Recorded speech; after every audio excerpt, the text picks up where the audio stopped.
All right, everybody. So today we're going to be doing segment constructions. Today's the first day that we're going to be using our compass.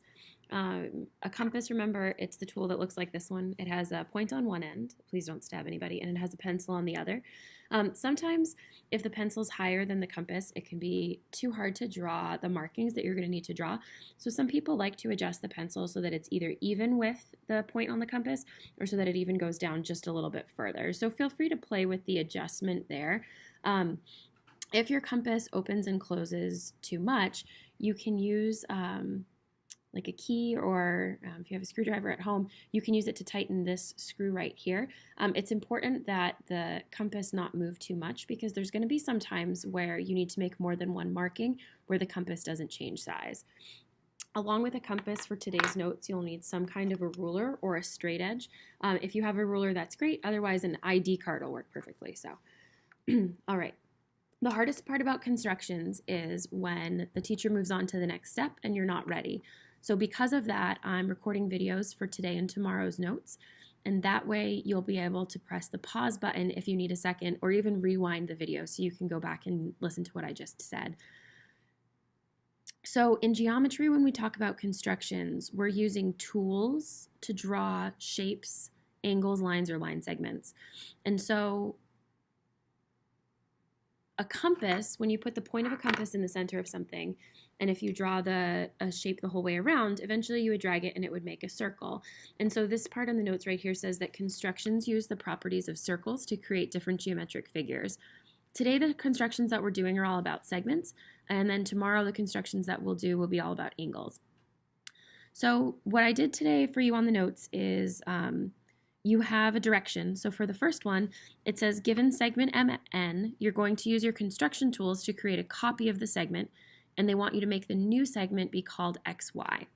So yes, you could use a ruler, you could measure how long this is, you could make a new one, and you could fake it. But what we're going to practice today is how you actually use the properties of circles to accomplish this. So we're going to follow the directions that are typed on the page. The first one says you're going to come down here somewhere into this space, and you're going to draw a new endpoint. So this is going to be the beginning point of the new segment, and you're going to label it X because they want the new one to be XY. The second thing says put the point of the compass on M.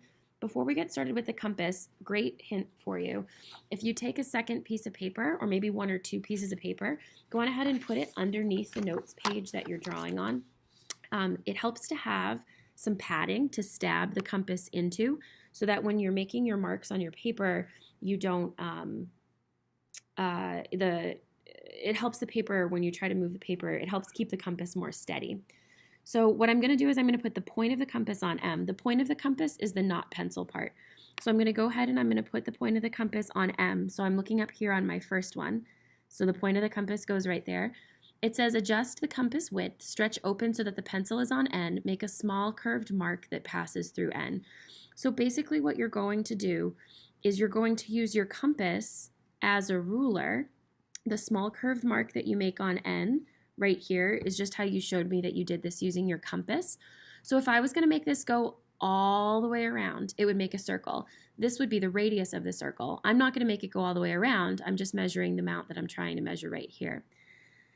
So if this is the radius of this circle, if I keep the same compass width, and if I pick the compass up, and if I put the point of the pencil now on X, anywhere that I want to, I can do it over here to the right, I can do it over here to the left, I can do it to the top or the bottom. It doesn't matter if it's parallel to this line segment up here, but as long as I didn't change how much my compass was open, I'm going to make a new mark right here that was the same distance as the mark was up above. So if this was made all the way around, it would be a circle. If this one was made all the way around, it would be a circle. And so any point that's on this curved line is going to be the same length or have the same measure as this segment did up top. It says draw an endpoint at the intersection and label the new endpoint Y. So right here where I made this new where I made this new mark, I'm going to put a point somewhere on right here, and then I'm going to take a straight edge and I'm going to connect those 2 points. And that new endpoint that I just drew on my picture, this is what I'm going to call Y. So it doesn't matter that this one's slanted and this one isn't. If you took a ruler and measured them, they would be the same length. this segment right here is congruent to this segment right here. So there's two things that I could write about this. I could say segment MN is congruent to segment XY because these two segments are congruent to each other. The other way that I could write that, that's a little bit less familiar to some people, is I could say that the length of segment MN is equal to the length of segment XY. So whenever you don't put the line above it, it's not talking about the shape of the segment, it's talking about how long it is. So if this one was 10, this one would be 10. If this one was 20, this one would be 20. And so they would have the same measurement. So this is the notation that you can use. When I look at my directions up here, the directions told me that I wanted to copy the segment, and so that's how I knew that I was going to be making a new one. If the directions said that they wanted me to cut it in half, which we'll do on the back of the notes today, then that's how you would know that you weren't going to make a completely new segment. You were just going to take the one you had and you were going to cut it in half. All right, so in example number 2, it says, given segment JK and segment LM, they want me to use my construction tools to create a new segment that's equal to, and then they give me this direction here. They want it to be 2 of JK, and then they want to take away LM.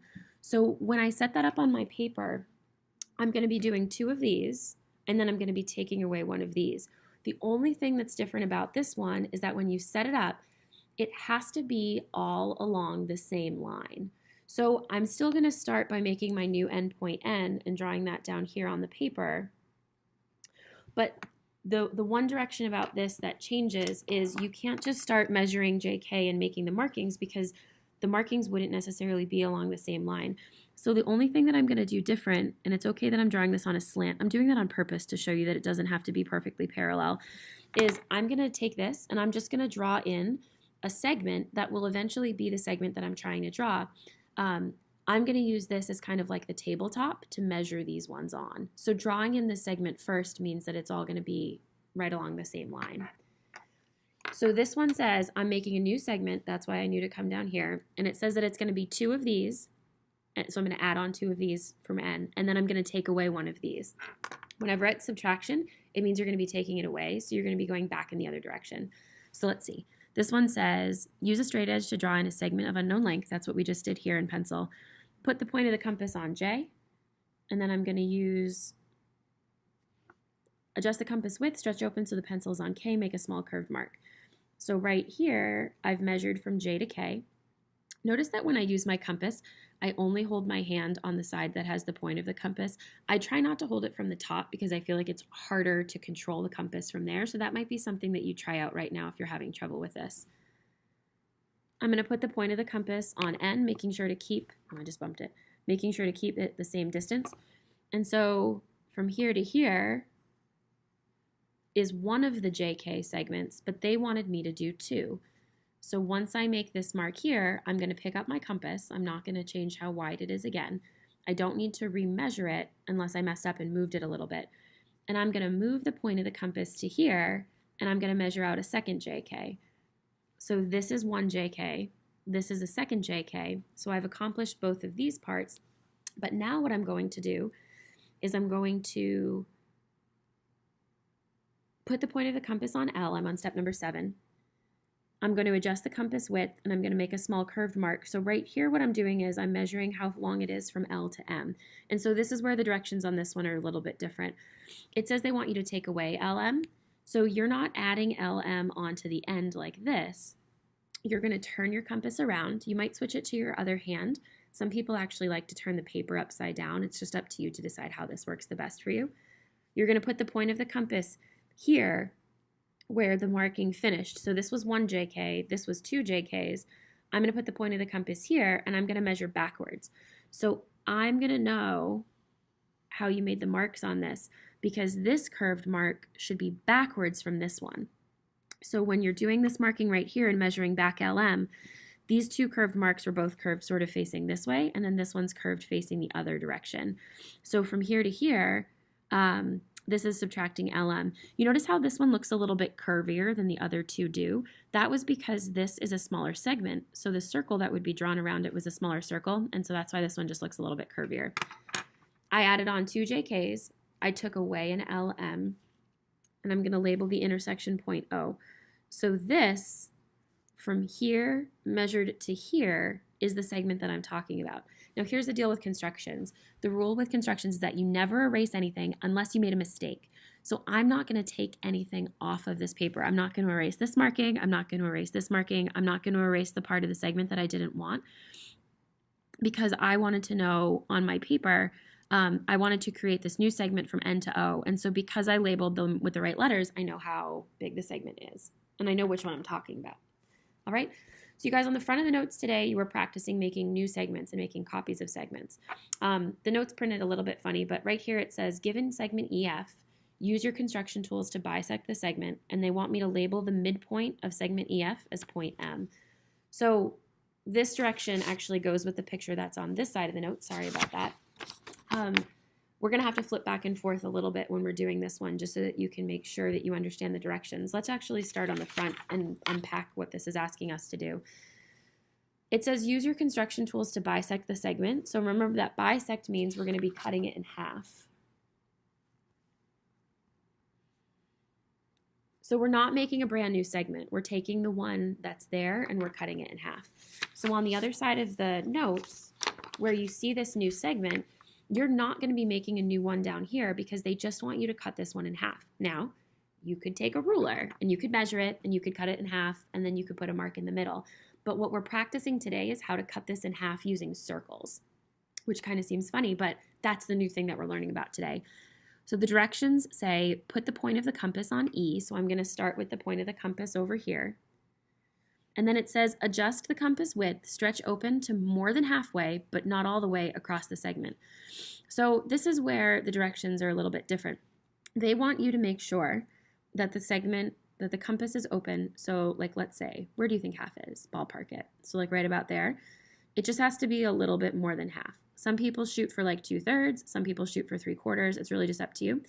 So if you go too far, then it won't fit on your page. You only have this much space for them to crisscross.